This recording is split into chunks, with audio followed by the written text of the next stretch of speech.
3 years ago, they called him the next Conor McGregor.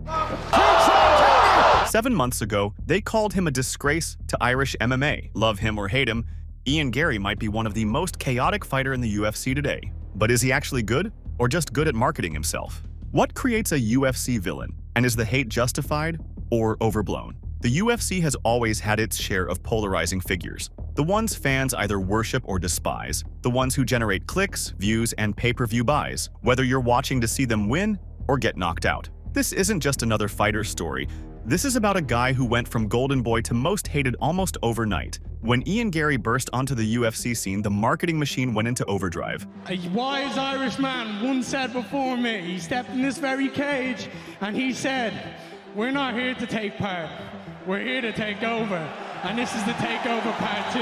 At just 23 years old, with the look, the accent, and the perfect record, the UFC had found someone they could market as the next McGregor, whether he deserved that comparison or not. Each win built the hype, but looking back, the opposition wasn't exactly murderer's row. Darian Weeks, Gabe Green, Daniel Rodriguez. Good fighters, but not exactly elite competition. Then came the personal stuff. MMA Twitter, Reddit, and YouTube erupted over Garry's personal life, particularly his marriage to Layla Machado. For all the people out there, how many of you guys have Ian Garry's wife?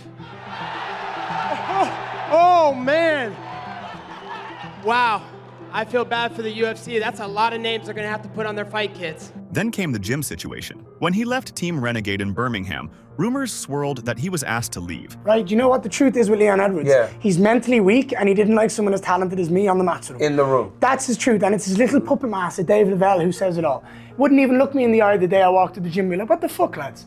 Wouldn't even look at it. I've made my decision, that's it, Ian, don't speak. That's it. I'm alright, cool. But this is the fucking truth. Yeah, like, there wasn't really, in our head, there wasn't really any negativity. If someone's not going to contribute to the gym culture, it doesn't make sense them being there. You know, if someone's not going to be a teammate and a team player and help out, it doesn't make sense them being there. So, and plus he's in the same division as my brother, and he's not a teammate. He's just someone that's coming to the gym, training, and then going. So that just didn't make any sense. And then yeah, that was the reason. You know, like, that's just how it goes sometimes. Was Garry being unfairly judged for his personal life? Or were these legitimate red flags about his character and career choices? The Neil Magny situation showed just how dangerous Garry's words could be. After their face-off, Garry went public claiming Magny said he would beat him like he beats his kids. There's always like different levels to the afterwards that come out. There's the whooping that you give somebody in high school, like, or in grade school, so when he tough on my mom and you put the beat him on there. And there's a whooping that you give your son now, like to kind of teach him life a little bit. And being a father, I've become quite accustomed to that kind of whooping now, and that's kind of what I'm looking forward to giving on Saturday. I mean, I know he's out there, he's very cocky, he's feeling himself, everything else like that, but every once in a while, as dad, you got to step in like, hey, settle down, son. I got this. You got some growing to do. I'm looking forward to go out there doing just that. There is no fucking right to ever put your hand on a kid, ever discipline anything.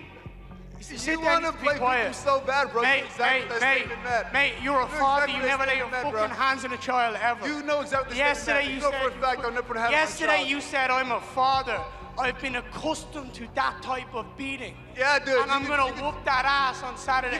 That in itself had like a lot more consequences than just like nonsense at a press conference. There was literally screenshots being taken of headlines saying that like I'm a child abuser and I do this to my kids and that kind of thing. There were screenshots being taken and put into apps and things like that, or be admissible in court, where I'm literally fighting for custody of my children, so I'd be a present father for them and that kind of thing. The way that he chose to blow it out of proportion has some pretty significant consequences for me, and it was a lot bigger than just selling a pay-per-view, selling a fight or that kind of thing. It was literally like my children's relationship was at stake at that point. These accusations could have destroyed his case in family court and potentially cost him access to his own kids. And then Ian Garry literally confesses to using Neil Magny's slip-up at the press conference to his own personal gain that has now led to Neil Magny potentially facing some consequences when it comes to fighting for custody with his kids. Magny gave me gold.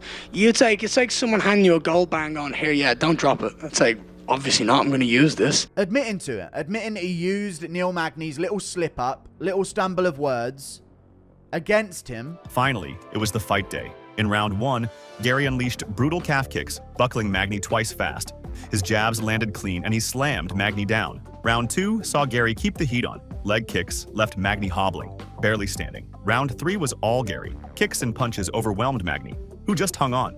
Garry chased a guillotine but cruised to a unanimous decision. Post-fight, Garry grabbed the mic, hyping his welterweight takeover as fight fans erupted over his bold attitude and relentless performance. I took the fight on 7 days' notice. There's not many people who do that. Magny's a scumbag, and I'm glad I fucking went down and gave him a hiding. I whooped his ass tonight, and he better sit there and think, fuck, I might need to change my life. After building serious momentum with wins over veterans like Magny, Geoff Neal, and MVP Michael Page, Garry truly shocked the MMA world by doing something nobody expected, saying yes to fighting Shavkat Rakhmonov, the division's undefeated boogeyman, on short notice. Even Garry's biggest haters had to respect the guts it took to accept a fight most ranked welterweights were actively avoiding. Was Ian Garry even supposed to be in the same octagon as Shavkat? That's what everyone was asking. But when the cage door closed, something unexpected happened. Garry didn't just survive, he had moments that made you sit up and take notice. Sure, Shavkat's relentless pressure and superior grappling told the story most expected.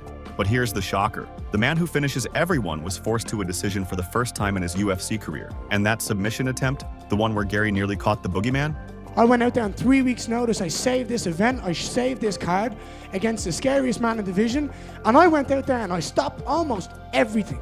There was at no point where he looked like he was going to finish the fight. I put him in 2 submissions. I showed that I can hang with the single best in the division. And I proved tonight, on short notice, that I can absolutely be a champion. On short notice, Ian Garry faced Carlos Prates, a Brazilian knockout king in Kansas City. Coming off his first loss, this was Ian's shot to get back on track. Oh, no more talk. Pronto para morrer? Pronto para morrer? Matar, kill is easy. But you ready to die? I'm ready to die. I'm ready to die. You ready to die? You ready to die? You ready for everything? Round 1, Ian's slick, popping jabs, flicking kicks, dancing around. He's outsmarting Prates, who can't land his big shots. Round 3, Ian mixes punches and takedowns, dominating the fight. Round 5, pure heart. Carlos flips a takedown, starts smashing Ian with ground and pound. Ian's taking a beating, but he grits his teeth and survives till the bell. Judges hand the decision win to Ian Garry. He outstruck Carlos 141-64 and landed 4 takedowns. That 5th round, though, showed Ian's not just flash, he's got fight in him. What happened in that 5th round when he did? Yeah, I'm going to have to go back and look at that. I have no idea. I think he caught me with something. I jumped on a leg and he defended well and we ended up in a scramble, but I have no idea. That's just... Did you lose your bearings at that point? No. I knew exactly where I was. I knew I was completely present. There was one thing going through my head. Do not stop. Keep moving, keep going, because it's hard to hit someone who keeps moving and you have to readjust, just like on the feet. Ian Garry's win wasn't just skill, it was heart. This young guy from Ireland took a beating and kept going, proving he's got the soul of a champ. He's not perfect, but he's chasing that belt with everything he's got. What's next for Ian? Let me know in the comments. I'll be uploading a lot more, so go ahead, give this video a like and subscribe to the channel so you don't miss out on anything.